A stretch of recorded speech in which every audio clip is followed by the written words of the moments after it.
KBS 열린 토론.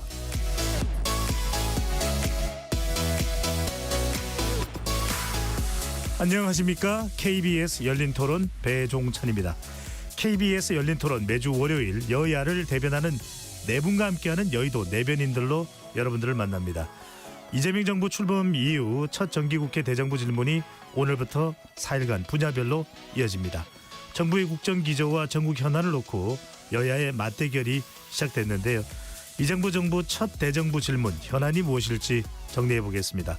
특검법 개정안에 대한 여야 합의안 파기 후 정치권의 후폭풍이 거센 상황입니다.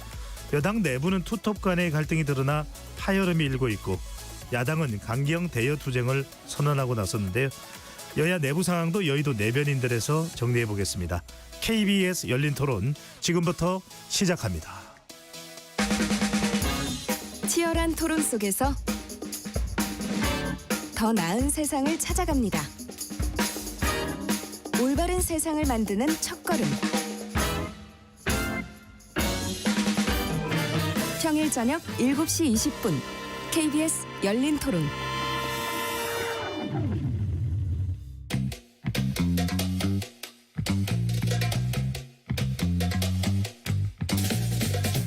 네 명의 대변인들이 함께하는 정치 현안 토크. 여의도 내변인들. 여야를 대변하는 분들과 함께하는 여의도 내변인들 함께할 네 분의 논객 소개합니다. 김현정 더불어민주당 의원 나오셨습니다. 네, 평택시병 김현정입니다. 김건 국민의힘 의원 나오셨고요. 네, 건강한 정치 김건입니다. 조기현 전 더불어민주당 법률위 부위원장 자리해 주셨습니다. 안녕하세요, 조기현입니다. 정광재 전 국민의힘 대변인 나오셨습니다. 반갑습니다. 정광재입니다. KBS 열린 토론 문자로 참여하실 분은 샵 9730으로 의견 남겨주실 수 있고요. 단문 50원, 장문은 100원의 정보 이용료가 부과됩니다. KBS 1라디오의 모든 프로그램은 유튜브에서도 함께할 수 있으니까요. 많이 들어와 주시고 구독 꾹 눌러주시고 좋아요도 많이 보내주시면 좋겠습니다. 자, 이재명 정부의 첫 정기국회 대정부 질문이 오늘부터 시작됐습니다. 여야 각오가 남다를 텐데요. 양측의 이 여야 양측의 대정부 질문을 통해서 강조하고 싶은 부분이 무엇일지가 궁금합니다. 먼저 김현정 의원부터 더불어민주당은 이번 대정부 질문 어떤 부분에 가장 집중할 것으로 생각하시는지요? 네, 오늘 정치 분야를 시작해서 4일 동안 이제 그 대정부 질의가 진행이 되는데요. 저희 더불어민주당에서는 이번 정기국회 목표를 회복과 개혁과 성장 그리고 대한민국 정상화 이렇게 잡았습니다. 그래서 내란의 완전한 종식 그리고 통한 이제 국가 정상화 그리고 민생 회복과 경제 성장의 구체적인 해법을 제시하는 그런 국회를 만들겠다 이런 것이고 또 이제 검찰, 언론, 사법 등 3대 개혁 입법의 구체적인 방향과 일정을 국민께 설명드리고 뜻을 모을 것이다라는 말씀을 드리고요. 아울러서 이제 적국 재정을 통한 민생 회복, 한미 간세 협상 후속 대책 그리고 미국의 한국인 구금 사건 등의 현안에 대해서 더 강도 높고 효율적인 대책을 정부에 촉구할 계획으로 있습니다. 네, 중요한 현안 경제 또 그리고 외교 안보 또 어떻게 국민들과 함께 이 소통을 할지에 대한 부분까지도 구체적으로 말씀 주셨습니다. 김건 의원께서 보시기에는 국민의힘은 어떤 점에 초점을 맞추게 될까요?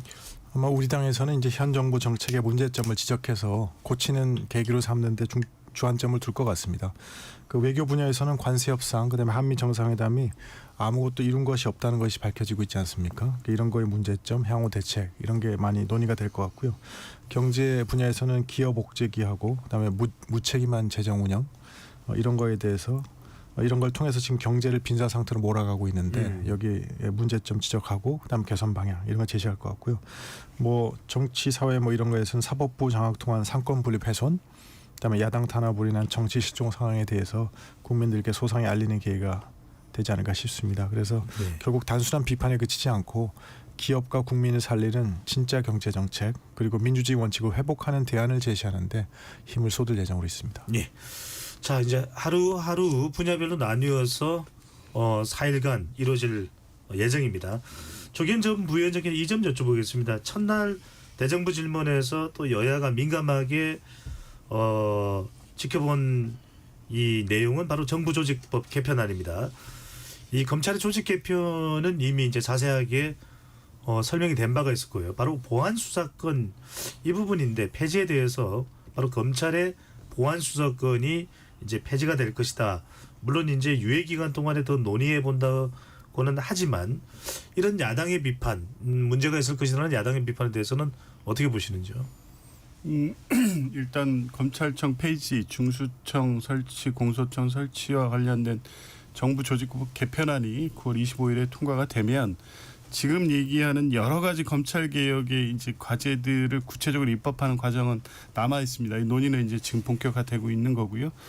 이제 여러 가지 쟁점 중에 하나가 보안 수사권인데 이게 뭐 검찰 개혁 핵심적인 과제로 떠오르는 게 검찰이 이제 계속 이 요구를 하고 있기 때문이죠. 공소청으로 신설이 되고 공소 기능만 담당할 경우에 중수청이나 경찰의 수사가 미흡했을 때 과연 국민 보호를 위해서 공소청 뭐 검사의 보안 수사권이 필요하다 이 주장을 계속 하다 보니까 그런 건데 지금까지 어쨌든 민주당 입장에서는 보안 수사권을 주면 인지라든가 수사 개시 절차로 가서 실질적으로 수사와 기소분리 원칙을 훼손하는 결과로 이어질 가능성이 매우 높고 그렇기 때문에 지금 검찰이 계속 그 요구를 하고 있는 것이기 때문에 그 우려는 충분히 공감하는 부분도 있습니다. 수사는 중수청과 경찰 국수본이 하고 공소청이 공소제기만 담당했을 때 그 틈에서 발생하는 이 미흡한 수사분을 어떻게 보완할까 이 부분은 논의를 해서 보완하면 됩니다. 그게 꼭 보안 수사권이 정답으로 정해져 있는 건 아니거든요. 그래서 오늘 정성호 법무부 장관도 대정부 질문에 나와서 무조건 보안 수사권은 하냐 마냐의 문제가 아니다.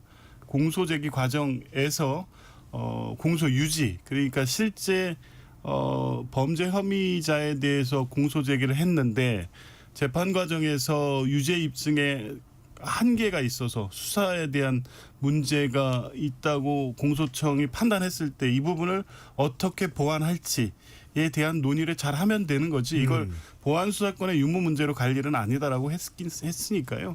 국회에서 이 중수청 공소청 설치에 대한 세부 법안을 논의하는 과정에서 충분히 그 취지를 담을 수 있다고 봅니다. 알겠습니다. 정영진 대변인 지금 국민의힘은 계속해서 검찰 조직 개편과 관련해서도 민주당과 쟁점에 대해서는 다투겠다는 입장인 거죠. 그렇죠. 검찰 개혁이라는 뭐 좋은 이름 아래 실제로 개혁의 방향으로 가고 있느냐 아니면 국민의 그 피해를 양산하는 방향으로 가고 있느냐 이런 걱정의 목소리를 할 수밖에 없는 거고요. 사실 민주당이 계속해서 이제 검찰 개혁과 관련한 이야기를 했는데 민주당 정치인들에 대한 뭐 정치 검찰 뭐 이런 그 프레임을 통해서 검찰 개혁의 당위성을 얘기하고 있지만 실제로 민주당을 지지하거나 이재명 대통령을 뽑았던 사람을 제외한 보통의 사람들이 검찰과 관련해서 이렇게 개혁이 필요한 조직이냐라는 데 대해서 인식을 뭐 완전히 같이 한다고 볼 수는 없거든요. 또 그 방향 역시 뭐 민주당이 원하는 방향으로만 가려고 하다 보니까 다양하게 제기되는 그 부작용과 속도 문제 이런 것들에 대해서도 간과하고 있다라는 측면을 얘기하지 않을 수가 없습니다. 예. 자, 이 내일은 상당히 좀 여론에도 민감하게 이 영향을 줄 수 있는 이슈입니다. 바로 외교 통일안보 분야 대정부 질문인데 특히 이제 미국 조지아주 관련된 이야기가 사태와 관련된 이야기가 나올 수 있기 때문인데 자 일단은 누구 책임이냐 또 무엇이 핵심이냐 비자냐 아니면 다른 한미 상호 관세라든지 이런 협상과 관련된 것이 있느냐 한미 관계가 뭔가 문제가 있는 것이냐 그게 아니라 다른 문제인 거냐 김건희 의원께서는 우선 어떻게 보시는지요? 저는 크게 이제 두 가지 문제를 지적하고 싶은데요. 첫 번째는 이제 사실 우리가 그 지금 5천억 불에 대해서 미국에 투자를 하기로 했는데 그랬다 그러면 이제 많이 우리 기업들하고도 상의도 하고 논의도 하는 과정에서 이 문제가 분명히 나왔을 것 같거든요. 정부에서 이런 문제가 있다 이렇게 했을 때, 근데 그게 이제 과연 미국 정부하고 협의해서 얼마나 이제 이게 됐는지 왜냐하면 지난번에 한미 정상회담 때는 제기되지 않았다 이렇게 외통해서 얘기를 했거든요, 장관이. 그래서 이게 어떻게 다뤄졌는지 좀 봐야 될 것 같고 그다음에 다뤄지지 않았다면 왜 다뤄지지 않은 건지 이런 걸 좀 점검을 해봐야 된다고 생각합니다. 두 번째는 그 모든 게 합의될 때까지는 어떤 것도 합의되지 않았다. 그게 이제 사실 외교 협상의 기본이거든요. 그래서 그런데 이번에도 보면 관세 협상에서 많은 그 디테일들이 합의가 되지 않은 상황에서 이틀 만에 우리 그 강훈식 비서실장이 뭐 협의가 다 마무리됐다 이렇게 얘기를 했거든요. 이게 관세 협상하고 좀 비슷합니다. 관세 협상도 많은 디테일들이 아직 확정이 안 됐는데 다 이게 합의가 좀 된 것처럼 느낌처럼 이렇게 얘기를 해서 지금 와서 보면 아무도 합의가 된 거 없지 않습니까? 예. 그래서 그러니까 이런 기본적으로 대응 방식, 그러니까 언론에 국민들에게 설명하는 방식 이것도 좀 문제가 있는 것 같아서 왜냐하면 자꾸 그렇게 하면 이게 희망 고문 외교가 되는 거거든요. 그래서 그런 방식에 대해서는 조금 더 점검해 볼 필요가 있다 이렇게 생각하고 예. 있습니다. 김인정 의원도 넘어가기 전에 짧게 그냥 김건희 의원의 의견만 좀 여쭙습니다. 김건희 의원이 보시기에는 조지아주 사태와 이 상호관세 협상과 관련이 있다고 보십니까? 그것과는 또 별개라고 보시는지요? 뭐 그것하고 직접적인 연관은 없어 보입니다. 왜냐하면 아이스가 이제 이렇게 무리하게 예. 이민자를 추방하는 것이 이제 트럼프 행정부 들어서고 나서 많은 사건들이 있었거든요. 이거 뭐 하루에 뭐 3,000명씩 쫓아내라고 그랬다든가 뭐 이런 거에 따라서 압력을 받다 보니까 그런 많은 게 있었기 때문에 이것도 차라리 그런 거에 좀 일환이었고, 근데 다만 이제 안타까운 거는 그 사이에 우리 유학생이라든가 교민이라든가 이런 분들이 아이스의 이런 단속 이런 것 때문에 좀 문제가 많이 제기되고 있었거든요. 그래서 조금만 미리 생각을 했다 그러면 이런 것이 우리 기업에도 피해로 돌아올 수 있다고 좀 생각을 해서 미리 좀 다지는 작업이 있었어야 되지 않나 이런 생각은 해봅니다. 예. 김인정 의원께서는 어떻게 보시는지요? 일단은 뭐 그 야당에서 지금 계속해서 비판을 하는데 이 내용이 이제 사실 그 미국에 파견된 우리 노동자들 국민들의 안전과 생명과 관련된 문제이기도 하고 향후에 대미 투자와 또 관련되는 등 국익과 연결되어 있는 문제잖아요. 그래서 그 뭐 국익에는 여야가 따로 없다고 하지 않습니까? 그래서 충분히 그동안 비판하셨으니까 이제는 지금 여야 간의 협치를 통해 가지고 국익을 위해서 대응하는 것이 정치권의 도리다 이 말씀을 먼저 좀 드리고 예. 그 사실은 그 뭐 동맹 국가임에도 불구하고 미국에서 과도하게 사전 통지도 없이 우리 노동자들을 체포 구금한 것에 대해서는 대단히 유감스러운 것이죠. 그래서 그거에 대해서 신속하게 대응을 했고 또 신속하게 그 석방 그 합의도 도출한 것도 맞지 않습니까? 그리고 이제 그 과정에서 또 우리가 좀 미흡했던 부분에 대해서는 강훈식 비서실장이 그 뭐 사과 표명도 좀 했고요. 그런데 이제 그렇게 저희가 정부에서 초기에 빠르게 유감 표명도 하고 이렇게 조치를 함으로 인해서 미국 정부에서도 그 구체적인 그런 액션들이 나오고 있잖아요. 어제 그 크리스토퍼 랜도 그 미 국무부 부장관이 방한해 가지고 조지아주 구금 사태에 대해서 유감을 표명하기도 했고 앞으로 이 문제에 대해서 그 뭐랄까 이렇게 재발 방지라든지 이런 것들 그리고 또 재입국하는 데서는 전혀 문제가 없다라는 예. 트럼프 대통령의 말도 전언을 했고요. 또 우리 정부에서도 그 외교부와 국무부 간에 워킹 그룹을 만들어서 문제를 해결하자라고 제안도 하고 있지 않습니까? 그래서 이 문제를 그렇게 좀 해결해 나가는 지혜가 좀 필요한 그런 시점이다라고 생각합니다. 네. 정광재 전 대변인 좀 더 또 기회를 드리겠습니다. 네, 정광재 전 대변인 보시기에는 뭐 여러 가지 얘기들이 나오거든요. 이걸 이제 비자 문제 또 네. 미국의 지나친 불법 이민자 단속에 초점을 맞춰야 되는지 일각에서는 또 보수 진영 쪽인 것으로 보이는데 뭐 이것을 뭐 종교와도 연결시켜서 최근에 뭐 특검이나 이런 관련되는 사항들이 또 미국 측에 영향을 줬던 거 아닌가. 이건 어떻게 보면 우리가 좀 객관적으로 사실인 건 사실인 대로 아닌 건 아닌 대로 좀 끌어낼 필요가 있을 것 같은데 어떻게 보시는지. 어쨌든 미국의 보수 정권이 탄생하고 대한민국의 진보 정권이 탄생했었을 때 한미 관계에 불편한 기색이 계속해서 발생했었던 건 사실인 것 같아요. 뭐 노무현 정부 때 부시 정권, 또 문재인 정부 때 트럼프 1기, 지금 이재명 정권과 트럼프 2기 이렇게 그 결을 조금 달리하는 정권들이 있었을 때 한미 관계에 대한 의구심이 좀 증폭될 수 있었다는 점에서 저는 이런 문제들에 대해서도 우리 정부가 조금 더 경각심을 갖고 미연에 준비했었으면 좋았을 것이다라는 생각을 합니다. 그러나 김환정 의원님 말씀하신 것처럼 외교 앞에 뭐 정쟁이라는 경력이 들어갈 부분은 없다고 생각합니다. 그래서 이게 앞으로 반복해서 일어나지 않도록 예. 그 방안을 잘 정부가 마련하고 우리 야당도 협력할 부분 협력하는 게 중요하다고 생각하거든요. 특히 이 전문 인력과 관련한 비자 문제는 이미 2013년서부터 계속해서 문제가 됐었었고 2019년에도 이렇게 불법 구금 사태가 있었음에도 불구하고 풀지 못했었던 거잖아요. 근데 이번 일을 계기로 또 우리가 5천억 달러라는 막대한 그 투자를 대미 투자를 약속했잖아요.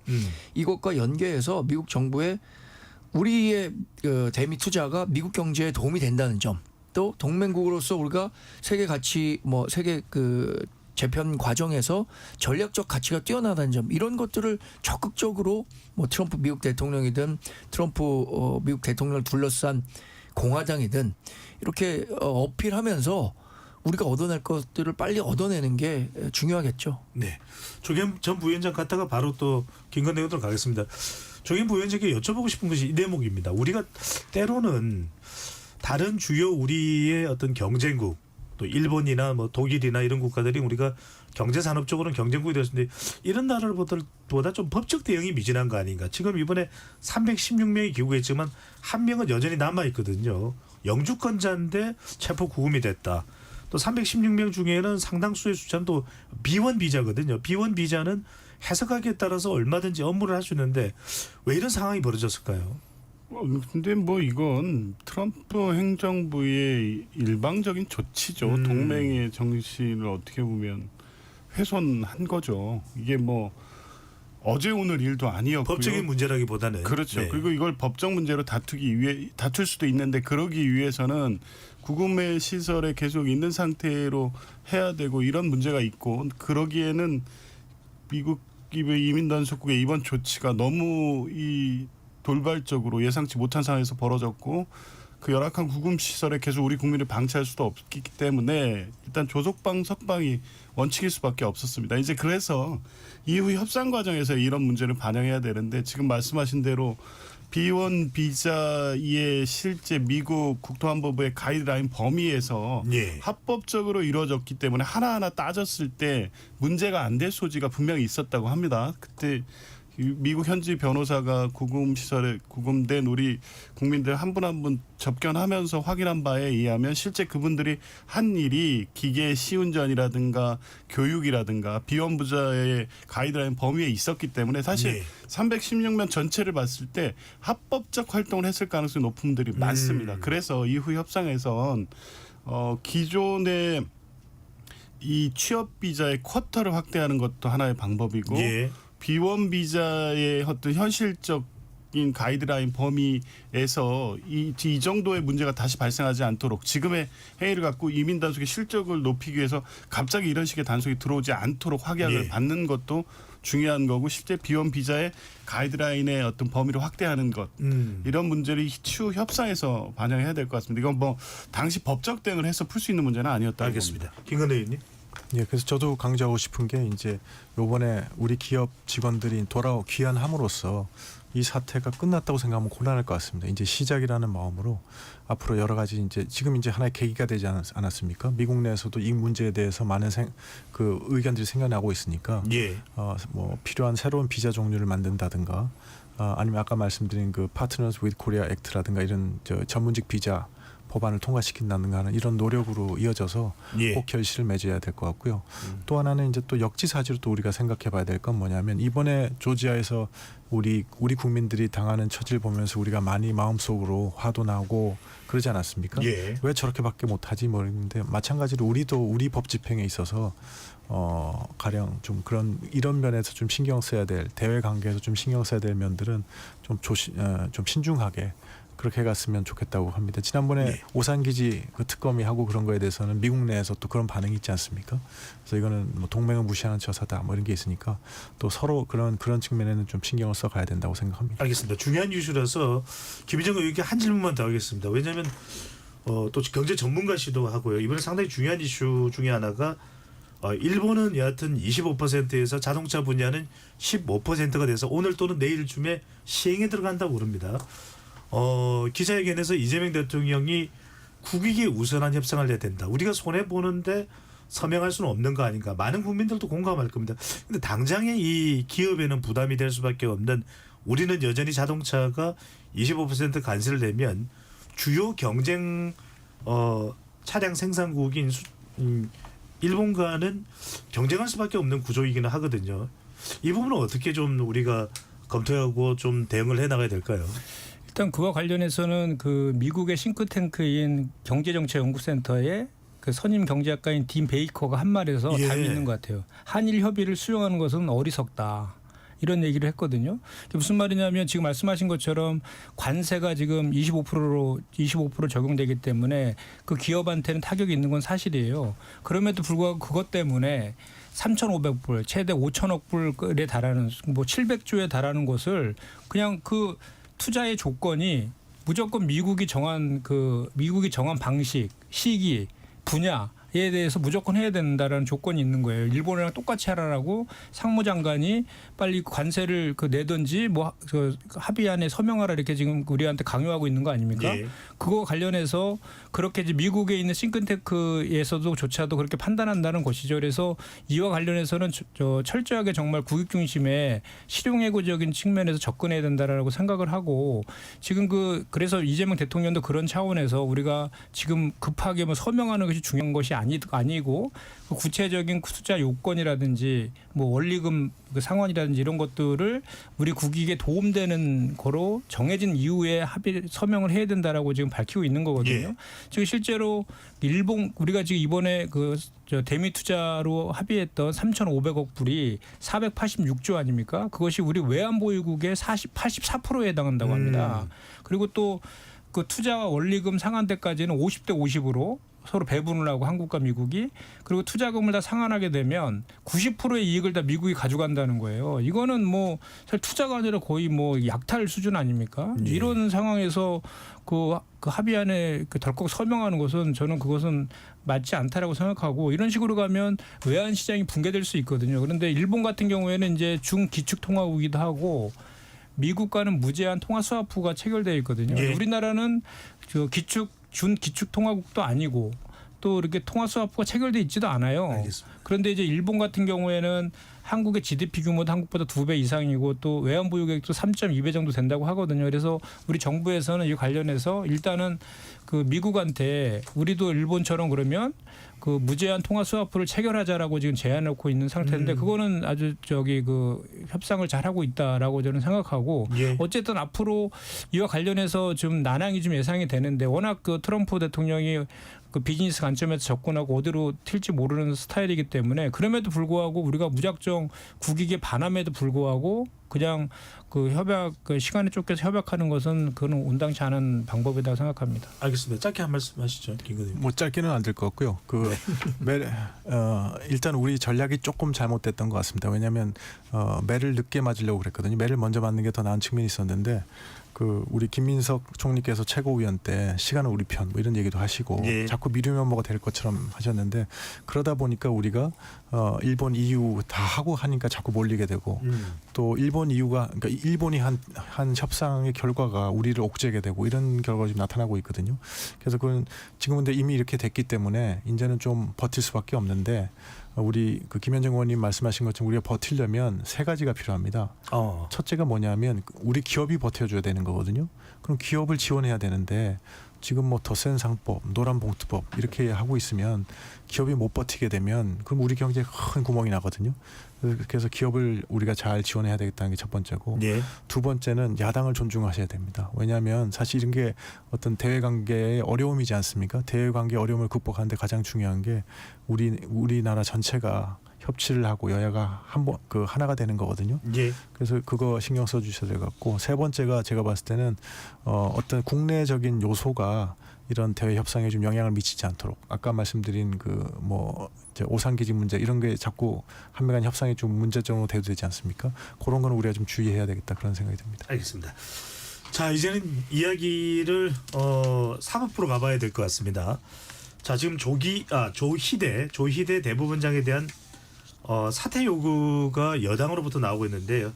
뭐 여러 가지 이유는 있습니다. 내란 세력에게 면죄부를 주고 죄를 세탁해줬다. 이런 이제 주장이 민주당으로부터는 나오고 있는데, 자 먼저 이 사퇴론에 대해서 내부는 어떤 생각을 가지고 있는지 좀 이야기를 먼저 나눠보겠습니다. 먼저 조기현 전 부위원장께서는 조희대 대법원장에 대한 사퇴 요구 어떻게 보십니까? 타당하다고 보시는지요?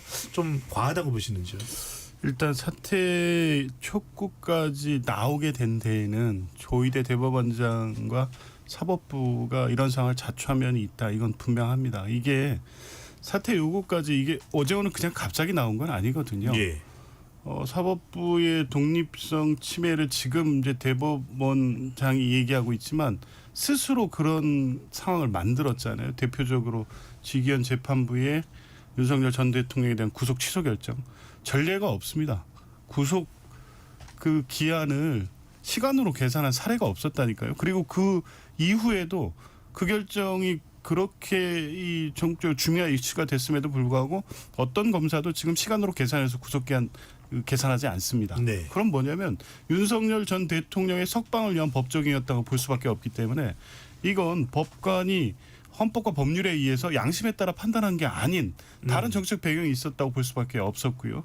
그 뒤에 재판 진행도 보십시오. 지금 뭐 특혜 의혹, 뭐 네. 출입 문제에 있어서 재판 공개 문제에 있어서 다른 이 국정농단 사건에 비추어도 전혀 있을 수 없는 상황이 계속되고 있었고 재판은 계속 지연되고 있습니다. 골석 재판은 계속되고 있습니다. 이게 내란 사건이라는 중체대한 사건에서 재판을 이렇게 해도 되는 것이냐, 이게 사법부가 독립된 기구로서의 제 역할을 하고 있는 거에 대한 문제제기가 있고요. 두 번째는 이 조희대 대법원장이 네. 이재명 당시 후보에 대한 공직선거법 파기환송이죠.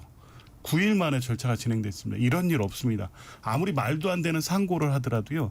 2달은 걸쳐서 시간의 절차를 거친 다음에 심리불속행 기각이라고 그렇게 결론 난 사건이 대부분이긴 한데 그것도 그 정도의 시간이 걸립니다. 모든 절차가 이재명 대통령의 이 후보 선거 출마라든가 만약에 출마를 막지 못한다면 선거 결과에 영향을 미치기 위한 사법부의 정치 관여로 볼 수밖에 없는 상황이었습니다. 왜냐하면 전례 없는 상황이었기 때문이죠. 이런 두 가지 문제가 있었고 이런 사법부의 이 그 정치적 중립성에 대한 의심을 법원이 스스로 해소하라고 계속 요구해 왔지 않습니까? 네, 내란 전담 재판부를 포함해서. 그런데 엊그저께 법원장 회의를 통해서 나온 답변은 뭐냐면 이 상황을 민주당에 의한 사법권 침해, 재판권 침해 문제로 받고 있습니다. 네. 전혀 문제의식이 없다는 거죠. 네. 그래서 사퇴 요구가 나올 네. 수밖에 없는 상황이 됐습니다. 정 교수님 말씀 도중에 죄송한데 하시는 말씀 다 이제 우리가 설명을 필요한 내용인데 지금 시간이 많지 않아서 네. 이런저런 걸 다 감안해서 지금 서영교 의원은 대법원장 탄핵도 이야기하고 있고 또 물러나야 된다라는 지금 요구가 지금 민주당에서 나오고 있어서 그 사퇴 요구가 전체 당론이 될지 타당하다고 보시는지 그걸 좀 궁금해서요. 뭐 당론 절차 이건 뭐 정치적 주장을 하는 거죠. 정책내 네. 대표가 얘기했다면 민주당의 입장인 거고요. 서영교 의원이 얘기한 탄핵 절차는 당에서 공식적으로 검토된 건 아닙니다. 근데 그런 요구가 지금 나올 수밖에 없는 상황이고 그래도 이제 무조건 사퇴하라는 것은 아니고 사법 개혁안에 대해서 전향적 입장을 밝혀라는 것과 내란 전담 재판부 등에 대해서 이것이 왜 위헌이라고 하는 것인지 예. 아니면 내란 사건의 정확하고 공정하고 국민 요구하는 어떤 재판 절차 진행을 위해서 이걸 수용할지 여부에 대해서 전향적인 입장을 밝히면 예. 사퇴하라는 요구가 계속 할래도 뭐 국민들 동의를 얻기 어렵지 않겠습니까? 알겠습니다. 지난 이재명 대통령 100일 기자회견에서 선출 권력이 국민의 뜻을 가장 잘 받들 수 있다. 권력에도 서열이 있다. 이런 대통령 발언도 있기도 했는데 지금 민주당 내에서 제기되고 있는 조희대 대법원장 사태에 대해서 정전 대변인은 어떻게 보시는지요? 저는 만약에 이 조희대 대법원장에 대한 탄핵을 민주당이 강행하고요. 왜냐하면 이제 국회에서 과반 이상의 찬성으로 대법원장은 탄핵할 수 있거든요. 대통령만 3분의 2 이상이고. 그리고 이재명 대통령이 그에 대한 거부권을 행사하지 않고 실제로 조희대 대법원장에 대한 탄핵을 진행하려고 한다면 예. 그래서 헌법재판소에서 그러한 탄핵에 대한 판단을 할 거 아닙니까? 그래서 탄핵 사유에 해당하지 않는다, 기각한다 이러면 민주당과 이재명 대통령에 대한 탄핵 사유가 발생할 수밖에 없다고 생각합니다. 이재명 대통령 대통령 선서할 때 뭐라고 합니까? 국가를 보위하고 헌법을 준수하며 조국의 평화적 통일을 뭐 앞당긴다 이런 요지의 그 선서를 하는데 헌법을 준수한다는 게 뭔가요? 삼권 분립은 헌법에 보장된 가치입니다.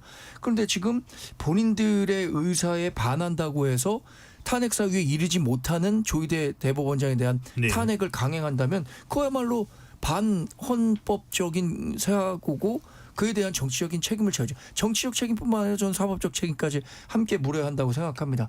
이재명 대통령이 얘기한 권력에도 서열이 있다. 이거 굉장히 논쟁적인 발언인데 당장 그 발언이 나온 다음에 많은 헌법학자들이 그런 이야기 들어본 적이 없다. 권력에 무슨 서열이 있느냐. 서로 상호 견제하면서 존재하고 있는 것이다. 그 국가 기관에는 각각의 역할이 있는 것이지 서열이 있는 것은 아닙니다. 자, 오늘 이 사안이 상당히 뜨거운 주제입니다. 조희대 대법원장에 대한 민주당의 사퇴 요구인데 대통령실에서 오늘 이 내용에 대해서 브리핑이 2번 나왔습니다. 첫 번째 브리핑에서는 원칙적 공감의 의미를 담았다가 다시 브리핑을 내서 오독 오보다 원칙적 공감이 아니다. 사실상 입장을 유보했다고 볼 수 있는데 이 사안에 대해서 이렇게 입장 변화가 되는 이 발표가 나올 수밖에 없었던 배경 뭘까요, 김현정 의원께서는? 일단 뭐 대통령실의 그 공식 입장 아닙니까? 그러니까 일부 언론 보도의 오독에서 비롯된 논란이고 대통령실은 대법원장 탄핵과 관련한 어떠한 공식적인 입장도 없다 이렇게 했고 다만 이제 상권 분립하고 선출 권력에 대한 존중감에 대해서 원칙적 공감이라고 표현한 것이다 이런 얘기를 좀 했고요. 그래서 저는 다만 이제 이런 건 있습니다. 그러니까 우리가 그 삼권 분립은 당연히 존중받아야 되는 것이지만 그 모든 것은 국민 주권의 원리 아래에서 국민의 뜻에 따라야 되는 것도 맞는 거잖아요. 그러니까 예. 사법부의 독립이라 해서 사법부가 뭐 하고 싶은 대로 아무렇게나 막 해도 되는 건 아니지 않습니까? 기본적인 헌법과 법률에 정한 그런 기준들은 준수해야 되는 그런 것들이 있는 것인데 그와 관련된 그러니까 대선 후보로 확정된 사람에 대해서 9일 만에 파기환송 해서 대선 후보 자격을 박탈을 하려고 시도했던 것은 심대한 민주주의를 훼손했다라고 보는 것이거든요. 그리고 그 내란 숙의 우두머리를 구속 취소해주고 이런 것들이 국민적인 법감정에서는 대단히 잘못됐다라고 생각하는데 그리고 모든 전문가나 율사들도 그 구속 취소 결정은 잘못됐다라고 해서 법원 행정처장조차도 그 항고를 통해서 다퉈봐야 된다라고 했음에도 불구하고 네. 그냥 검찰총장도 항고도 하지 않고 그냥 끝내버렸잖아요. 그거에 대해서 법원에서 자정 노력하지 않고 그냥 방치했지 않습니까? 그리고 그 노상원 수첩에서 보면 지금 정치인들뿐만 아니라 판사들까지도 체포해서 뭐 구금하고 사살하고 이런 얘기들까지 나와 있는데 그런 불법적인 비상계엄에 대해서 단 한마디도 입장 표명이 한 적이 없어요. 오히려 대선 개입과 그 내란 수계의 재판을 오히려 침대 축구하는 식으로 지금 지원시키고 있다라는 비판을 받고 있는 거잖아요. 그것은 예. 사법부가 자초한 측면이 있다라는 것이죠. 그래서 이렇게 국민을 대신하는 국회와 행정부는 대통령과 국회의원들은 선출된 권력 아닙니까? 그래서 선출된 권력이 그 민의를 대변해 갖고 이런 요구를 한다면 조희대 대법관에 대해서 사퇴하라는 요구를 한다라고 하면 그 이유에 대해서도 사법부에서도 좀 자성하면서 받아들여 갖고 우리가 무엇을 잘못했는지에 대해서 자성하는 그런 게 좀 필요한데 그냥 그런 것은 없고 오로지 그냥 사법부 독립 뭐 이런 얘기만 하고 있으니까 국민적 공감대가 지금 얻지 못하고 있는 그런 거 아니겠습니까? 네. 김현정 의원 발언 내용에 있어서 제가 확인차 여쭤봅니다. 그러면 김현정 의원께서는 지기현 판사가 윤석열 전 대통령을 구속 석방해 준 배경에는 조희대 대법원장의 영향이 있었다고 보시는 건가요? 그러니까 영향이 사전에 있었는지는 확인할 바는 없지만 그 지금도 시간 의뢰가 구속 취소하지 않고 있지 않습니까? 공무원 시험 문제에서도 날로 하라라고 정답이 그렇게 되어 있는데 처음으로 유일하게 딱 한 번 윤석열 내란 수계한테만 적용한 거잖아요. 그건 잘못됐잖아요. 그리고 법원 행정처장이 대법관 아닙니까? 그 항고를 통해서 다퉈봐야 된다라고까지 국회에 나서 얘기도 했는데 그냥 방치했잖아요. 그거에 대해서는 사법부가 자정 노력을 하지 않은 건 분명한 사실 아닙니까? 네. 조희대 대법원장 사퇴 요구 김건희 의원께서는 어떻게 보시는지요? 저는 이제 지금 조기현 부위원장, 김현정 의원님 말씀 들으면서 되게 좀 걱정이 되기 시작하는데요. 왜냐하면 국민들의 어떤 그 공감대, 재판은 국민적 공감대로 하는 거 아니지 않습니까? 법률과 양심에 따라서 재판관이 해야 되는 것이고 거기에 대해서 어떤 영향을 미치려는 거는 좀 곤란하다고 생각하거든요. 그게 헌법의 원칙을 위반하는 거니까.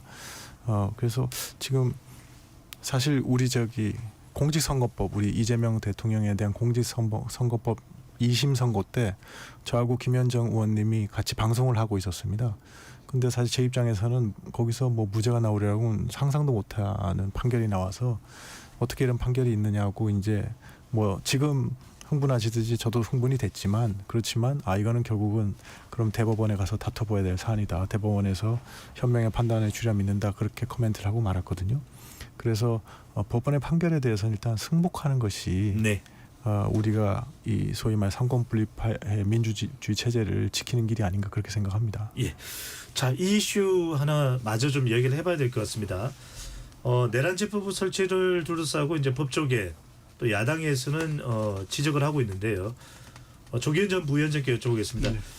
지금 이제 내란 재판부 관련해서 가운데 이제 특별히 들어갔던 것이 내란 전담 재판부로 이름이 일단 바뀌어졌고요. 그리고 정확하게 설치되는 곳이 서울중앙지법, 완전 별도가 아니라 서울중앙지법 형사합의부에 내란 전담 재판부를 두게 된다. 그러면은 위헌 논란 소지는 없어지는 것 아니냐라는 것이 이제 민주당의 설명 같은데 조금 더 추가적으로 말씀을 해주신다면요. 그 박찬대 당시 원내대표 대표 후보가 냈던 법안도 특별 법원을 설치하는 게 아닙니다. 이 재판부를 두는 거였습니다. 그러니까 특별 법원은 헌법에 군사법원 외에 설치할 수 없게 되어 있습니다. 그리고 특별 법원을 설치하면 별도의 법률에 의해야 됩니다. 그러니까 군사법원 같은 경우에도 그 기존의 법관들이 판결하지 않고 군사법원법에 의해서 별도의 군사 이 법관과 검사를 임명하게 돼 있습니다. 그러니까 헌법에 의한 법원은 그렇게 설치가 돼야 되기 때문에 특별 법원을 설치하는 게 아니다. 재판부고요. 전담 재판부는 지금도 중앙지법원에 여러 개가 있습니다. 공직 부패범죄 전담 재판부, 건설 전담 재판부. 전담 재판부는 이 법원조직법 8조 2항인가요? 대법원장의 필요에 의해서 둘 수 있게 돼 있고요. 여러 대법원가 두고 있고 나아가서 법원조직법에는 전담 재판부뿐만 아니라 가정법원, 행정법원, 특허법원, 법원조직법에 입법을 통해서 지금 다 두고 있습니다. 입법 사항입니다. 법원조직법 안에 담으면 되는 것이고 그래서 이게 헌법이 예정되고 하지 않고 있다? 법률로 다 정할 수 있기 때문에 이렇게까지 세세하게 헌법에 정하지 않은 겁니다. 그래서 전담재판부 두는 것을 내란 특별법 형태로 한다고 해서 이게 헌법에 위반되지 않고요. 딱 두 가지인데 특별법은 아니기 때문에 헌법에 위반되지 않고요. 법원의 업무 분장과 사건 배당은 이 대법원의 정권 사항인데 이걸 입법으로 하는 게 위헌이다라고 주장하는데 입법으로 하게 돼 있습니다. 사무 분장, 사건 배당 법원 조직법에 의해서 대법원 예규로 정하고 있습니다. 대법원 예규는 법률의 통제를 받기 때문에 이 법원 조직법으로 통제하는 겁니다. 이게 왜 위헌이라고 하는지. 그러니까 사법부의 사법권은 마치 무소불위의 권한인 것처럼 지금 주장하고 있는 거고요. 지금까지 모든 법원에 관련된 운영된 것은 입법으로 정해왔기 때문에 예. 대통령이 배일 기자회견에서 설명한 내용도 권력이 1, 2, 3 순위가 있으니까 우리말을 들어라가 아니라 이런 상권분립의 작동 원리를 설명한 겁니다. 알겠습니다. 지금 조기현 전 부위원장 말씀은 지금 내란 전담 재판부를 두는 것은 법률로 가능하고 또 다양한 형태의 재판부가 또 이미 설치되어 있는 것 아니냐라는 설명인데 정전 대변인은 어떻게 보시는지요? 그런데 지금 민주당에서 여러 가지 장치들을 마련해서 위헌적 요소를 제거한다고 하지만 결국에는 지금 걱정하고 있는 게 뭡니까? 위헌적인 요인이 있기 때문에 걱정하고 있는 거예요. 그 사법권 독립과 관련해서 헌법 101조가 사법권은 법관으로 구성된 법원에 속한다 이렇게 규정하고 있습니다. 그런데 지금 특별재판부를 만들면 국회, 판사회의, 변호사협회 등이 이 판사를 추천하고 대법관이 임명하게 돼 있어요. 예. 대법관의 임명 풀 자체를 국회와 판사회의 이런 외부 조직에서 추천하도록 했다는 것 자체가 위헌적인 요소를 배제하기가 어렵다고 하는 거고, 그리고 왜 민주당이 원하는 방향으로만 이런 특별재판부가 만들어져야 되는 거죠? 저는 반대로 우리가 다음 주에 얘기할지 모르겠지만 이재명 대통령 지금 5개 재판 그 중지돼 있잖아요. 이것과 관련해서도 그럼 국민의힘에서 특별재판부 만들자 그러면 동의해 줄 겁니까? 위헌적 요소 다 해소됐다고? 그래서 지금 민주당이 얘기하는 것은 본인들의 마음에 들지 않기 때문에, 그리고 본인들이 의도한 대로 재판이 진행될지 않을 것 같다라는 판단 때문에 이 내란 특별재판부를 만들겠다는 의도로밖에 해석해 볼 수 없는 거고요. 이게 이번에 내란 특별재판부를 만든다고 칩시다. 그러면 다른 사안들이 발생했을 때 또 그 사안을 해결하기 위한 제2, 제3, 제4의 특별재판부 만들자라는 얘기가 안 나올 수 있겠습니까? 네. 열린 토론이니까요. 조기현 전 부위원장께 또 추가적인 하실 말씀 있으시죠? 예, 네. 이 쟁점의 핵심적인 유연성은 사법부 독립을 침해하는 법이다. 또 재판권을 침해하는 법이다. 이겁니다. 근데 헌법학적으로 또 헌법재판소의 결정에 의하면 사법부의 독립하고 재판권의 독립에 대해서 어떻게 얘기하냐면 사법부의 권한을 건드리지 말라가 아닙니다. 사법부의 본질적 기능을 침해할 때 사법권의 침해로 봅니다. 본질적 기능은 뭐냐면 법원의 인사 조직 행정과 관련돼서 헌법이 정한 원칙에 반하는 정도의 입법이 됐을 때 위헌이라는 거예요. 그러니까 예를 들면 위헌법률 심사권 제청을 없애버린다든가 네. 인사와 관련돼서 헌법은 징계에 대해서 이 감봉 이하만 정하고 있는데 그것을 직접적으로 입법을 통해서 그 법관을 파면하는 등 이 정도 그 사법부에 존립해야 할 정도의 이 사법부 관련된 입법을 했을 때 그 사법부의 독립을 침해한다고 보고 재판권 침해 같은 경우에도 법률과 헌법의 양심에 따라 재판하게 돼 있잖아요. 그런데 입법을 통해서 마치 어떤 사건의 결론을 내놓고 그거를 강요하는 방식의 입법안이 이루어졌을 때 법관의 법률과 헌법 양심에 의한 재판권을 침해했다 이렇게 봅니다. 근데 네. 지금 내란 전담 재판부는요. 추천 과정에서 문제 제기하는데 과거에 지금 국민의힘이 이 예를 들고 있는 반민특위 특별법 그때는 헌법에 있었기 때문에 헌법에 근거도 없이 이거 하면 위헌이라고 그러는데 그때 반민특위법 거기 특별재판부는 어떻게 구성했냐면 국회에서 재판관 다 설출하게 돼 있었습니다. 네. 일반인까지 포함시켰습니다. 그래서 알겠습니다. 헌법 근거가 없으면 안 되기 때문에 그렇게 만들었던 거고 예. 지금은 법원 조직법에 의해서 다 가능하기 때문에 위헌 여지가 발생할 수 없는데도 자꾸 위헌 주장하는 겁니다. 이재명 대통령이 기자회견에서도 내란 특별재판부를 이야기했었고 방금 전에 이제 조기현 전 비위원장이 설명을 듣자면 민주당 상당히 내란 전담 특별부를 설치할 의혹이 앞으로 강할 것으로 보였는데 정전 대변인이 보시기에 이게 설치된다면 국민의힘은 어떤 대응을 하게 될까요? 뭐 우리가 국회에서는 소수 야당이라 법안 자체를 막을 수가 없습니다. 뭐 행정권도 당연히 이재명 대통령이 갖고 있기 때문에 법안 통과와 발효를 막을 수 없는데 저는 2019년에 있었던 그 황교안 대표 시절이죠. 그런 그 장애 집회라든가 강경 투쟁이 그 재현될 수밖에 없다고 생각합니다. 이 내란 특별재판부와 관련해서는 저는 뭐 이 여론조사가 뭐 일부 있었던 것은 알고 있습니다만 뭐 수치를 말씀드릴 수 네. 어려우니까 굉장히 양분돼 있는 거예요. 민주당을 지지한 사람들은 이 부분에 대해서 강력한 지지 의사를 밝히지만 반대 진영에 있는 사람들은 그 강력히 반대하고 있거든요. 이렇게 국론 분열을 감수하면서까지 민주당이 이 법안에 대해서 밀어붙이는 이유를 잘 모르겠고 이게 정말 위헌성이 있다고 해서 만약에 헌법소원이 제기되고 헌법재판소에서 이거 위헌성과 관련한 재판이 이루어진다라고 했었을 때 오히려 내란 재판과 관련한 시간은 지금 지기현 재판부가 시간을 끌고 있다라고 하는데 그거보다 훨씬 더 오랜 시간이 걸릴 수도 있고 그리고 우리가 주장한 것처럼 위헌적인 요소가 있기 때문에 위헌 판결을 받게 된다. 네. 그럼 내란 특별재판 그 무효가 되는 거예요. 네, 저도 알겠습니다. 잠깐 한마디만 네. 좀 드리면 저는 일단은 기본적으로 그 국민의힘에서 내란 전담 재판부 설치돼서 왜 이렇게 반대하는지 잘 모르겠어요. 내란 종식 빨리 시켜야 되지 않겠습니까? 빨리 종결을 시켜야지 국민 통합도 시키고 국가를 정상화 시켜야 되는데 누구를 위해서 이걸 왜 반대하는지 모르겠습니다. 이원성 근거로 얘기해서는 이원성 관련해서도 지금 그 우리 법사위 소위에 지금 이게 해부되어 있는데요. 제가 법사위 간사나 뭐 이 법사위원들 다 물어봤는데요. 그 지금 그 조기현 변호사가 잘 설명도 했지만 그 법관 그러니까 그 재판은 법관의 자격을 가진 사람 중에서 뽑는 거거든요. 그리고 최종적으로 대법원장이 임명하게 되어 있어요.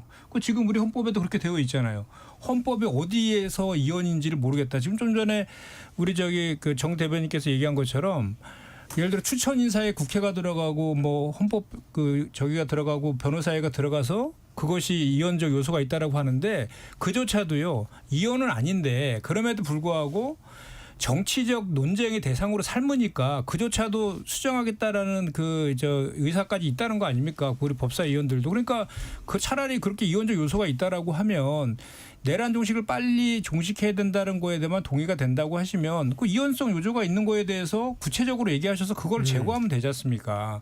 그러니까 무조건 그냥 이원성 요소가 있다. 알겠습니다. 이 주장 그래서 이게 본질이 이원성이 있는 거냐 아니냐가 아니라 이원성 요소가 예. 없도록 지금 한다는 거고 지금까지도 이원성 요소가 없지만 정치적 정쟁의 요소조차도 제거하고 하겠다라는 입장을 갖고 있음에도 불구하고 계속 무슨 이원 이렇게 얘기하는 이유는 저는 알겠습니다. 정말 이해를 못하겠어요. 김건 의원님 말씀까지 듣겠습니다. 그러니까 재판부 구성과 사건 배당은 사법부의 고유 권한으로 있어야 되고 그거를 침해한다는 거는 사법부의 사법부의 독립성을 침해하는 거니까 결과적으로 우리한테 별로 안 좋다고 저는 생각하거든요. 그래서 만약 그렇게 말씀하신다 그러면 가장 중요한 게 어떤 사법부의 의사, 사법부의 의견 그걸 존중하면 되지 않을까요? 우리 더불어민주당에서. 알겠습니다. 아니 사법부에서 잠깐만요. 계속 재판 지연하고 네. 자꾸 이렇게 그 아까 말씀하신 법률과 양심에 따라서 한다 그런 것도 그것도 기속재량이지 마음대로 하라는 건 아니잖아요. 알겠습니다. 이 주제는 여기까지 하겠습니다. 2부로 넘어가야 돼서요. 네. 저 1부로 다 끝낼 수는 없습니다. 잠시 참여 안내 로고 듣고 2부로 돌아오겠습니다.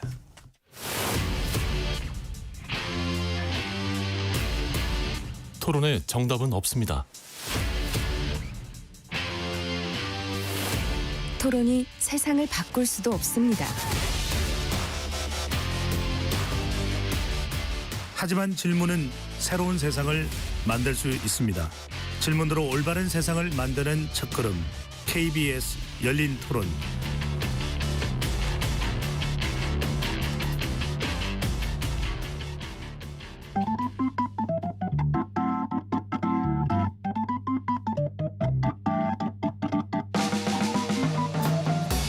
세상을 바꾸는 질문 열린 토론이 시작합니다.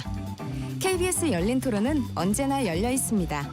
단문 50원, 장문 100원의 유료 문자 샵 9730 그리고 KBS 어플리케이션 콩으로 여러분의 의견을 남겨주세요. KBS 열린 토론 2부 이어가겠습니다. 여의도 내변인들로 구성하고 있습니다. 스튜디오에 김건 국민의힘 의원, 김현정 더불어민주당 의원, 정광재 전 국민의힘 대변인, 조기현 전 더불어민주당 법률위 부위원장 네 분과 함께하고 있습니다. 바로 김현정 의원께 여쭤보겠습니다. 주말 일요일 김현정 국무총리 중재로 네.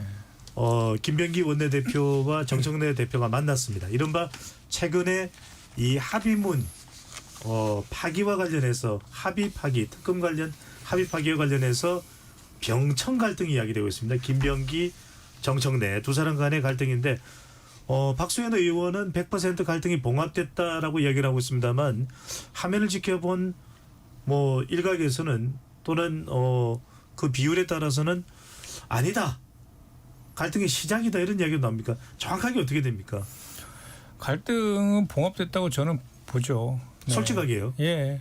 갈등 봉합된 거 앞으로 이제 저희 당과 원내 대표 간에 이제 이번처럼 이렇게 여야 간에 협의한다든지 국회 의사를 진행하는 과정에서의 이제 호흡을 보면은 이제 그건 이제 하게 될 것인데 네. 제가 볼 때는 이제 두 분 다 전부 다 그 여당 집권 여당의 당 대표랑 원내 대표로서의 책임감 때문에 그 소통 과정에서 일어났던 해프닝이라고 저는 보여지고요. 기본적으로 이제 이미 총리의 주재로 해서 같이 만나서 그런 모습들도 국민들한테 보여서 안심하게 좀 하시는 그런 측면도 있고 오늘 최고위 시작할 때에도 두 분이 오늘 정청래 당대표가 예. 특별하게 원내대표를 향해서 여러 가지로 마음고생이 심하고 힘든 며칠을 보낸 것 같다. 힘내시기 바란다. 더 찰떡같이 뭉치고 차돌같이 단단하게 원팀 원보이스를 가겠다. 이렇게 또 발언도 특별히 좀 해주셨고요. 예. 그래서 이제 앞으로 잘 조화롭게 단단하게 갈 거라고 생각합니다. 김현정 의원에게 단도직입적으로 여쭤보겠습니다. 이 특검법 개정안에 대한 여야 간의 협의 김병기 원내대표가 정청래 대표 공유 안 했나요? 아니요, 그 저기 전날 저 비공개 최고위에서 그 보고를 했습니다. 보고를 했고 네. 그 당 대표랑 최고위원 있는 자리에 저도 배석했었는데 그때 다만 이제 그 이원 소지가 있는 세 가지 요소에 대해서와 이제 정보조직법 관련된 이야기들을 좀 했던 것 같고 그다음에 이제 그 과정에서 이제 여야 간에 이제 서로 이제 협상을 하잖아요. 협상을 하면서도 뭐 당과 또 법사위원들 그리고 특위위원들과 소통을 한 것도 사실이고요. 다만 그 소통하는 과정에서 서로 뭐 그 표현의 차이라든지 받아들이는 관점이라든지 이런 것들에 차이가 좀 있었던 것 같고 그런 것들을 종합적으로 원내대표가 이제 종합해서 그 책임감을 가지고 여야 원내에서의 그 협의된 내용들을 발표를 했는데 그 예. 이후에 이제 그 당대표와의 그 이견 차이가 생겼던 것이고요. 그래서 당대표가 다시 재협상을 지시하는 과정에서 국민의힘에서 그 재협상 관련된 걸 받아들이지 않아서 최종적으로 무산됐다 이렇게 보시면 될 것 같습니다. 정확하게는 보고 안 한 것도 아니고 보고를 안 받은 것도 아니네요. 그렇습니다. 같이 협의하면서 소통한 건 맞고요. 네. 협상한 건 맞고 다만 그 보고하는 서로 협의하는 그 내부 협의하는 과정에서의 소통에서의 좀 차이가 있었다. 소통하는 차이 과정에서의 해프닝이 있었다라고 저는 그렇게 보여집니다. 네. 김병기 의원은 김건희 의원께서는 죄송합니다. 김건희 의원께서는 어떻게 보시는지요? 김병기 원내대표와 집권 여당입니다. 정청래 대표 사이에 이른바 이런 갈등 또 혼란 어떻게 보시는지요? 뭐 갈등과 혼란이야 그 더불어민주당의 내부 사정인 것이고 저희 입장에서 가장 중요한 거는 약속은 지켜져야 된다는 원칙이거든요. 이게 이제 외교에서도 제1의 금원입니다. 팍다 순드 세르반다 그래서 그게 안 되면 외교도 안 되는 거고 정치도 사실 안 되는 거잖아요. 어떤 약속을 하는 게 무슨 의미가 있겠습니까? 상대방이 안 지킨다 그러면. 근데 지금 이번에 분명히 합의가 있었는데 뭐 합의를 한 당사자께서 합의가 아니라 협의였다 이렇게 말씀하시고 그러는 거는 상당히 그 신의를 저버리는 행위라서 이렇게 되면 어떻게 협치가 가능하겠느냐 이런 생각이 듭니다. 왜냐하면 아까 말씀드렸듯이 지금과 같은 국제 정세 하에서 예. 우리가 헤쳐나가려면 여야가 또 힘을 합칠 때는 합쳐야 되는데 이렇게 신의를 무시하는 행동 이건 참 실망스럽다 이렇게 말씀드리겠습니다. 네. 근데 이제 김건 의원 입장에서는 그렇게 비판할 수 있는데 사실 이렇게 그 여야 원내 지도부끼리 합의한 이후에 그 파기한 적은 국민의힘이 훨씬 더 많습니다. 권성동 원내대표 시절에 검수완박 시절에도 그랬고 세월호 그 국조 관련될 때도 그랬었거든요. 그러니까 그게 왜 그러냐면 여야 원대들끼리 합의를 하더라도 추인 절차가 있거든요. 그 최고위에 보고하고 의총을 통해서 최종 추인하는데 그 과정에서 이견이 생기면 그렇게 해서 좀 부득이하게 깨진 경우가 있었거든요. 그래서 이것도 네. 그런 차원에 있었던 것이죠. 예. 네, 그런데 재밌는 것은 이렇게 원내대표 간에 합의하는 것이 파기되는 경우가 있죠. 말씀하신 것처럼 검수완박 시절에 권성동 원내대표가 합의해 왔는데 당시 대통령 당선인 신분이었을 겁니다. 윤석열 대통령이 검수완박과 관련해서 원래 사실 용인했다가 이거 안 된다라고 해서 바꿨어요. 근데 지금 민주당은 이게 바뀌는 과정을 보면 과연 누구의 의사였는가? 뭐 이제 그때 당시에 우리는 이 대통령이라는 사실상 뭐 최고 권력자가 있었던 거에 비해서 지금 민주당은 이른바 개딸이라고 하는 강경 지지자들의 그걸 여쭤보려고 목소리, 그랬어요. 예, 강경 지지자들의 네. 목소리를 못 이기고 바꾸는 거예요. 그래서 지금 민주당이 국회의원이 사실 뭐 국회의원이 주인이 될 수는 없죠. 당원들이 주인이라고 할 수 있겠지만 일부 강성 지지자로 대표되는 개딸들에 의해서 의회 운영, 그러니까 국회 운영이 완전히 다 바뀌는 이게 건전한 정당으로서 역할을 하고 있는 건가? 이 네. 부분에 대해서 의문을 제기할 수밖에 없는 거예요. 앞으로 그러면 그 의원들끼리 다 만나서 합의해 놓고 다시 그 강경 지지자들이 문자 폭탄 보낸다고 합의 취소하고 이럴 겁니까? 그래서 저는 굉장히 안 좋은 그 선례를 남겼다고 생각하고 이런 얘기 하셨더라고요. 형제든 부부는 다 싸울 수 있다. 이렇게 얘기한 걸 보면은 싸울 수 있죠. 근데 그거 동네 소문나게 싸우면은 동네 소문 나오게 싸우면은 굉장히 그 망신살이 뻗치는 거거든요. 이번엔 뭐 민주당이 굉장히 큰 망신살을 산 거죠. 네, 짧게 한 가지 확인하고 넘어가면 누구보다도 김현정 의원께서 네. 이 상황을 잘 알고 계시니까 일요일 저녁 만찬에 강훈식 비서실장도 왔더라고요. 네. 그러면 이 특검법 개정안과 관련된 합의 내용은 대통령실도 공유가 됐다는 말씀이신 거죠?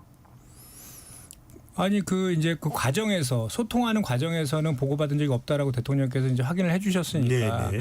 그러니까 요 사안과 관련해서는 이렇게 보시면 되죠. 개딸을 말씀하시는데 그거보다는 이런 거예요. 이게 원래 특검법 개정안에 처음에 발의된 거는 김용민 의원하고 서용규 의원이 발의했었는데 그때는 기간 연장과 인력 증언만 있었어요. 그 이후에 특이 활동하는 의원들이 그 세 가지 뭐 재판 중계라든지 또는 그 국수본에다가 저기 특검이 수사 지휘한다든지 뭐 군검찰을 수사 지휘하는 이런 것들이 들어가 있는데 그 세 가지가 이원 여지가 있다라는 그 의견들이 있었어요. 그래서 그 의원적인 것들을 굳이 왜 넣냐라고 해서 그거를 좀 제외하자라는 논의들이 당내에도 있었던 거죠. 그런데 그런 과정에서 그런 걸 가지고도 정부 조직법이 9월 25일 날 본회의에서 온전하게 통과가 돼야 되는데 원내 지도부 입장에서는 원내대표 입장에서는 그 책임감이 있는 거 아닙니까? 국정을 뒷받침하기 위해서는 원래는 사실 그 정부가 국정 운영하겠다고 정보 조직을 개편할 때 야당이 다 동의해 줬죠. 근데 지금 그 국민의힘에서 동의를 안 해주고 있기 때문에 그 문제도 같이 포함해 가지고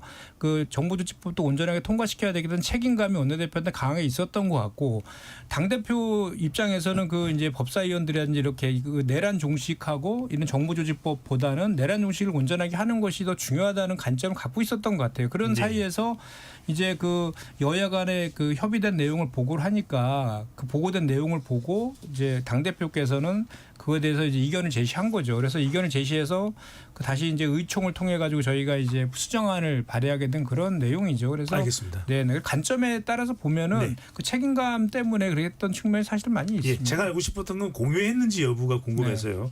그 부분이 상당히 일각에서는 또 안 했다, 안 됐다, 뭐 이런 이야기가 있어서 여쭤본 겁니다. 자, 조기현 전 부위원장께서 어떻게 보시는지 방금 전에 이제 정광재 전 대변인이 발언을 했지만 설명을 했지만 이런 내용들에 대해서 일부 이제 이른바 강성 지지층 그리고 상당히 좀 요즘 거론이 많이 되고 있습니다.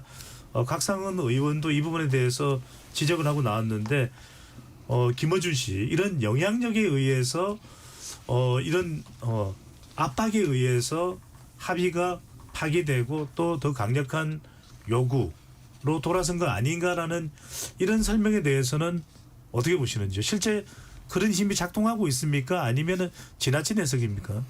지나친 해석이죠. 개딸 강성 지지층 이 얘기 벌써 지금 몇 년째 해오고 있었습니까? 그런 정당이었다면 국민들이 선택해줬겠습니까? 저는 당원들에 대한 모독이라고 봅니다. 왜냐하면 이 특검법 연장이라든가 이건 저도 깜짝 놀랐는데요. 그 민주당의 대부분 구성원들 그리고 당원들의 절대 다수도 내란의 확실한 청산을 위해서 특검 수사가 확실히 보장돼야 된다. 수사 인력 보충돼야 되고 필요하면 기간 연장해야 된다.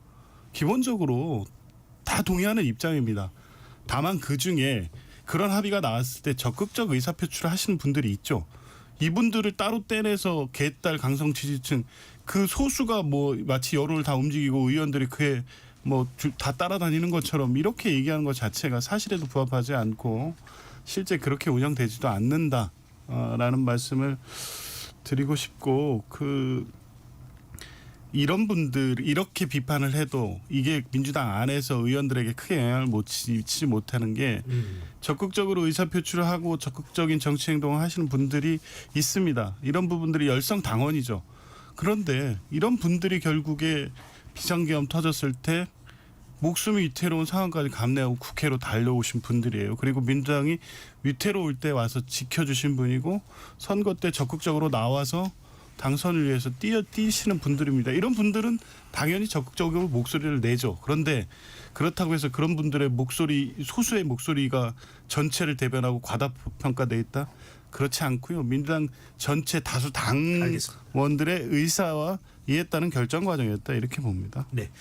자, 이제 어떤 이슈에 대해서 좀 하나하나씩 좀 짚어보겠습니다. 먼저 김건우 의원께 여쭤보겠습니다.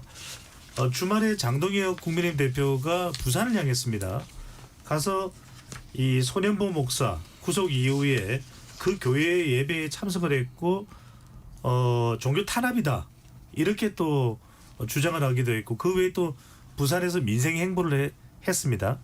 어떤 의미가 담겨 있다고 봐야 될까요? 그러니까 이제 그 첫 지방 일정으로 부산이 이제 또 우리에게 중요한 지역이지 않습니까? 예.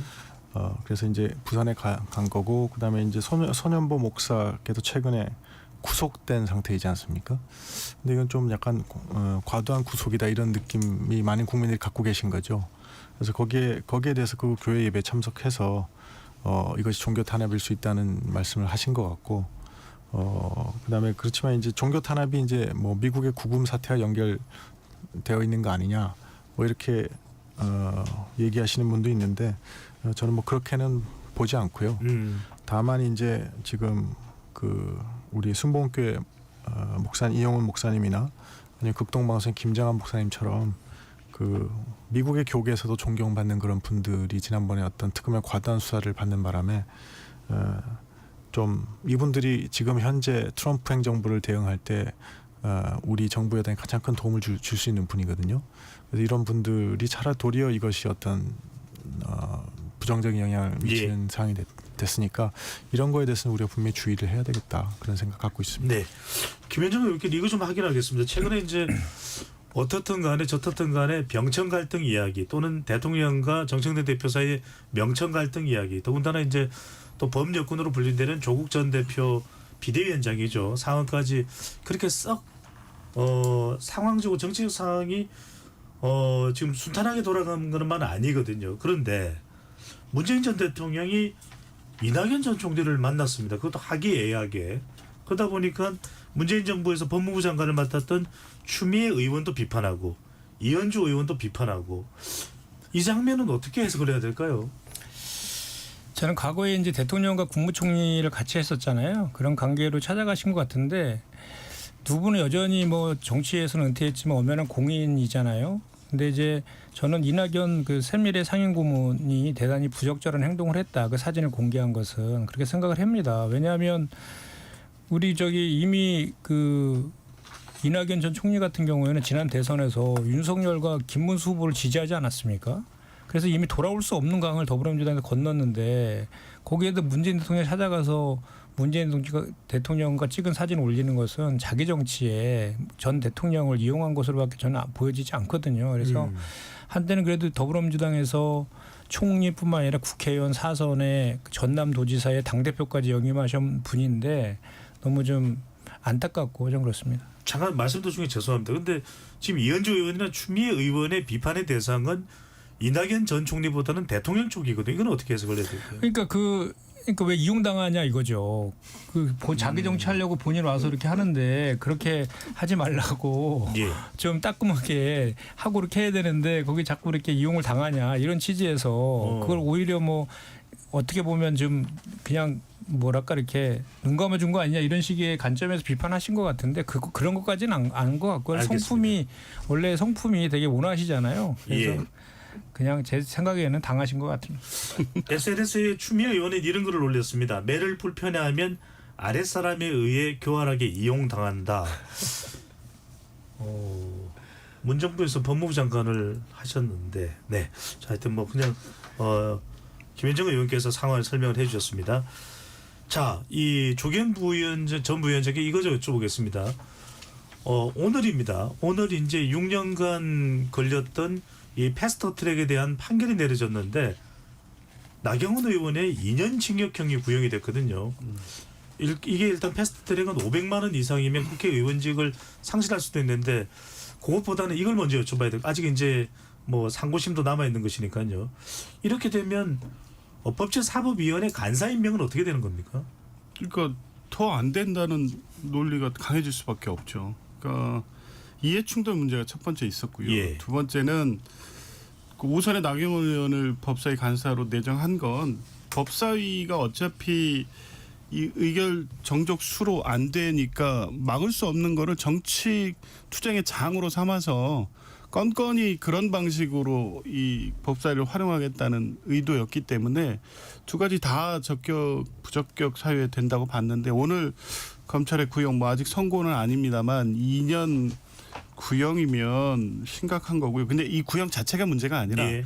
이해충돌이라는 건 영향을 미칠 가능성 이런 거잖아요. 법사위 간사란 직이 가볍지 않습니다. 다른 사람이 똑같지만 뭐 의사일지를 조정하는 것도 있지만 증인 뭐 참고인 채택이나 이런 여러 가지 영향을 볼 때는 자기 이해관계를 반영시킬 위험 때문에 이런 문제가 있으면 안 된다는 거거든요. 특히 나경원 의원 같은 경우에 지난 언제 전당대회죠? 한동훈 대표하고 논쟁 과정에서 나왔지 않습니까? 패스트트랙 사건에 대해서 당시 법무부 장관이 한동훈 이 전 대표에게 공소 취소를 요청한 사실이 있습니다. 이런 문제 직접적 이해충돌 행위가 물론 본인은 부인했지만 그 한동훈 전 대표가 없는 사실을 전당대회 그 토론장에서 얘기했을 것 같지는 않거든요. 예. 그러면 이 자체로 법사위 간사, 법사위 위원으로서도 자격이 없는 거죠.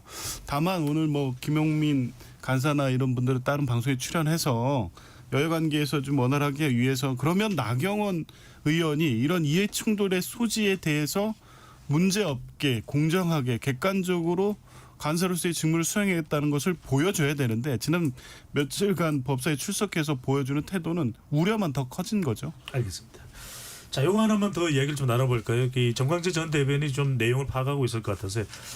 내란 특검이 한동훈 전 대표에 대해서 피의자가 아닌 피해자 신분으로 증인 신문에 응해달라 이렇게 이야기를 했는데 뭐 응하지 않는다면 강제 구인도 법적으로는 가능하다고 합니다. 상당히 한동훈 전 대표는 난감해하면서 라이브 방송에서 좀 응하지 않을 뜻을 피력을 하고 있는 것 같은데 한 전 대표 어떻게 해야 될까요? 한 전 대표가 여기에 응하지 않을 것으로 알고 있습니다. 저도 그런 의지를 누차 밝힌 것으로 알고 있고 법원 뭐 특검에서도 이게 물리력을 동원해서 강제 구인하려고 하는 것 자체가 저는 그게 또 다른 정치적인 오해로 해석될 수 있기 때문에 그렇게 하지 않을 것으로 기대하고 있고 예상하고 있습니다. 안 전 대표가 지금 이 특검이라는 게 사실 국민의힘을 정조준하고 수사를 하고 있는데 예. 직전에 당 대표를 지냈던 사람으로서 그 특검의 조사에 응한다는 것 자체가 굉장히 전 정치적으로 부담이 될 수밖에 없다고 생각하고요. 그런 결론을 내릴 수밖에 없다고 인식하고 있습니다. 알겠습니다. 조국 혁신당 조국 비대위원장 이야기를 못했는데 다음 주에 꼭 포함을 해서 진행을 하도록 하겠습니다. KBS 열린 토론 여의도 내변인들 이것으로 모두 마무리하겠습니다. 오늘 함께해 주신 조기현 전 더불어민주당 법률위 부위원장, 정광재 전 국민의힘 대변인, 김현정 더불어민주당 의원, 김건 국민의힘 의원 네 분 말씀 잘 들었습니다. 고맙습니다. 고맙습니다. 지금까지 KBS 열린 토론 배종찬이었습니다.